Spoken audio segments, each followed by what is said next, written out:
Peace, Universal Family. It's me, Clocksyn, and welcome back to another episode of Clocksyn Walks. Today is episode 16, I believe. And look where we at, y'all. Look where we at. The legendary origin of Clocksyn, Darby Park.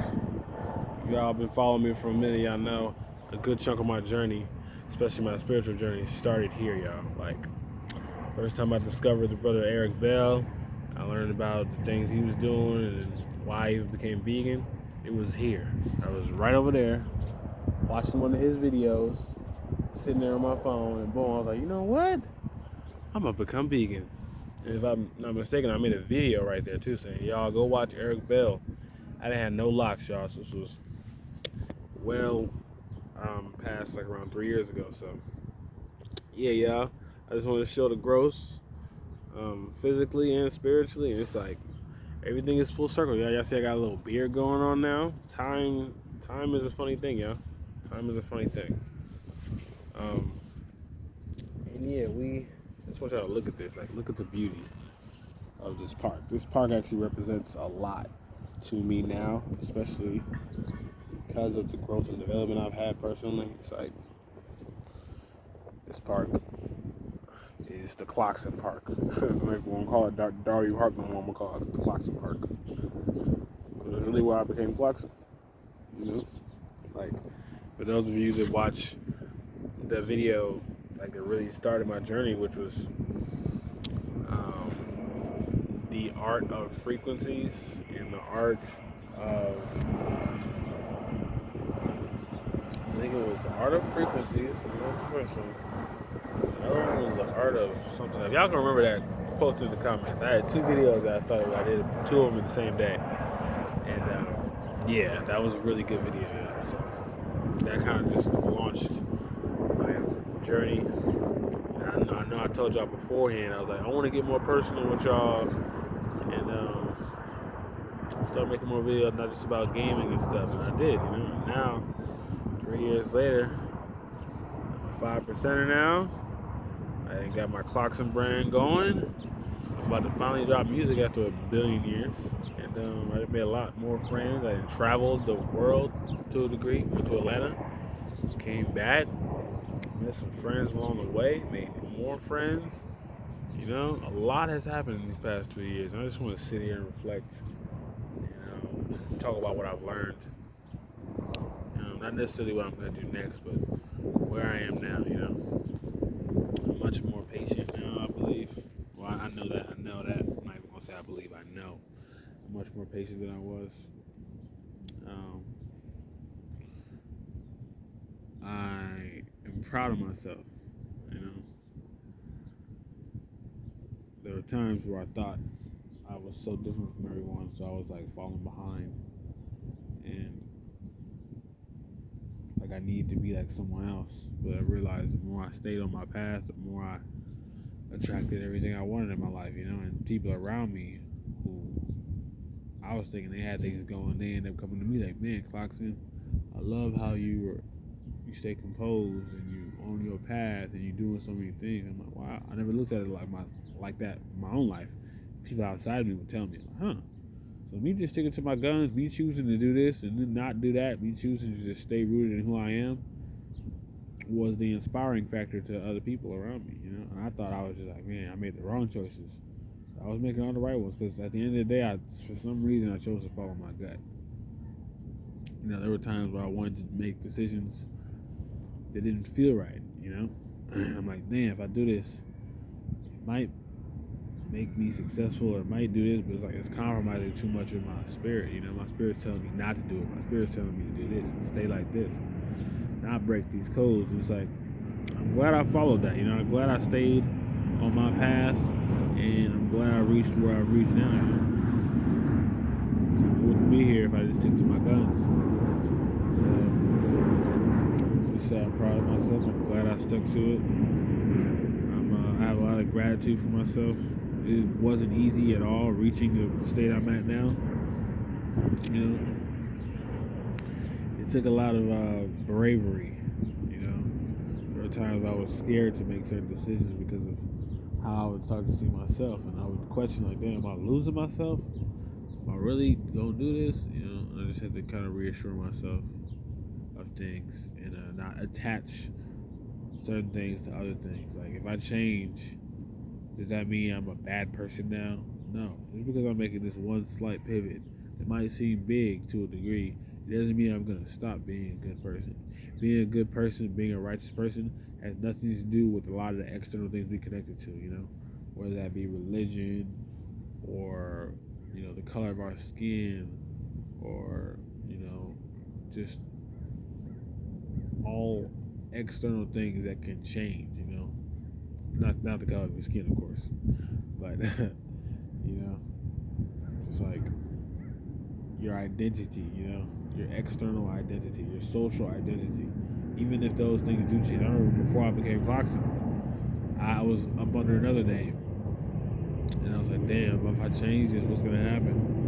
And I'm glad I made that change. But for the longest, I was actually afraid of change because I would live by the mantra of never give up. And I took that, and like I just said there earlier, I was connecting it to everything in my life. So even the bad things that I was doing, I still had the same mantra of never give up, and that's not good. Certain things you're supposed to let go of, whether that be people, things, habits. You don't want to adopt the philosophy of never giving up and keep doing the same thing if it's harmful to you. So that's something I had to learn. I had to learn to let go, and that's helped me. Because in the beginning, when I first became Clocksyn, I was practicing the art of detachment, and that helped me become Clocksyn in the first place. But throughout life, I would still fall back into certain mentalities because I was okay, cool. I got to this point. Now I don't have to worry about detaching anymore. It's like, nah, it's an ongoing journey. You know, even now, there's still things that I'm gonna have to work on, and it's never gonna be a point where it's like I got it for good. Like, no, life is always in motion. And that's another thing I learned, y'all. Like the concept of time is like one of the most powerful things we can learn in this lifetime. The more we learn about time, the more we learn about our life, how we should move.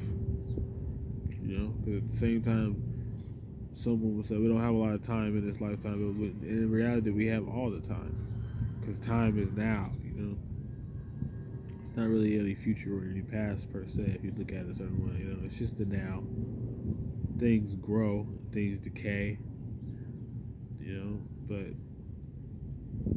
if you can just sit with yourself and just be in the now, you'll learn a lot more about yourself instead of just jumping from next thing to next thing, and your mind is always racing. Oh, what's next? What's next? It's like I don't like that philosophy anymore. I used to have that. Like, oh man, I gotta do this. I gotta do that because what's gonna happen next? This high level of anxiety. It's like even now at this moment, I'm going to the studio session tonight. I'm supposed to record this song that isn't even written yet.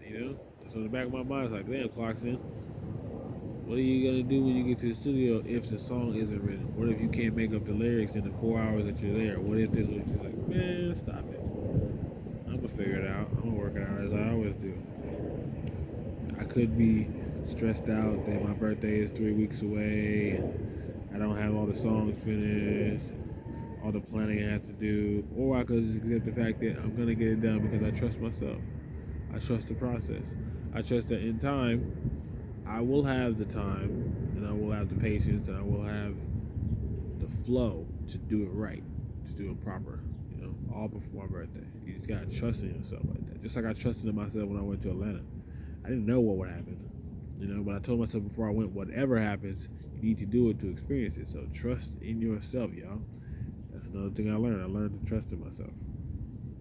That takes a lot of courage and getting rid of fears, because when you failed in the past, it starts to break that level of trust. Like, damn, I couldn't do this then, so why do I think I can do it now? But when you trust in yourself completely, you have to trust in the fact that even if I did fail, I trust in my growth factor. I trust in the elements of me being able to learn from something. I trust that even if I did fail now, the next time I'm probably gonna do a little better, and the time after that I'm gonna do even better because I'm gonna have more knowledge. I'm gonna know what not to do. I trust in my growth process. That's why I trusted in these locks. When I first got locked, no one else knew how they were gonna turn out except for me. I knew exactly how these were gonna turn out, how I wanted them to be, how I wanted them to look before I ever got them, because I trusted in the process. Once I start them, I knew I could keep them growing. I knew I wouldn't want to cut them off. I knew that if I just kept them twisted and kept them growing, they would grow to this length. I already knew, because I trusted the process. So that's a major thing, y'all. Trust in the process, no matter how long it takes. But yeah, that's all I had to say. That's what I've learned for the past 3 years. A lot more things to come. I might record the studio session tonight, so y'all can tap in and hear some of the music. If not, y'all will still hear it anyway when it's time to drop. I'll be releasing the release date of the EP after my birthday. So after my birthday, I had on my birthday, around my birthday, around the week of my birthday, I had a listening party. So if any of y'all that's in LA, pull up. And after that, I'll be releasing the actual release date of the project, which will be on all streaming platforms and all that. Then I'll work on some visuals, and yeah, it'll be a good old party. And then I'm also celebrating by going to Detroit. Gotta meet up with the homie. Gotta meet up with the homie and work on some more music. So yeah, those are the plans. I told you I wasn't gonna tell you what I was gonna do, but it just happens naturally. It's all good. I want y'all to be on my journey. There's so many people I wish I would have been able to watch their journey from start to fame, but they didn't document it. So we just have to guess how they got it and what struggles they had to go through. I don't want y'all to have to do that. When I'm successful, y'all will know each step and how I got there, and all the struggles, and well, not all of them because I don't record everything, but a good chunk of it. You'll be able to follow the road, follow the yellow brick road. And hopefully you can learn something in yourself along this journey. And so when I get there, you can get there too. But that's enough of me talking, y'all. Thank y'all for watching. I'm going to relax some more in the sun and get to work, y'all. Thank y'all for watching. Peace and love, y'all.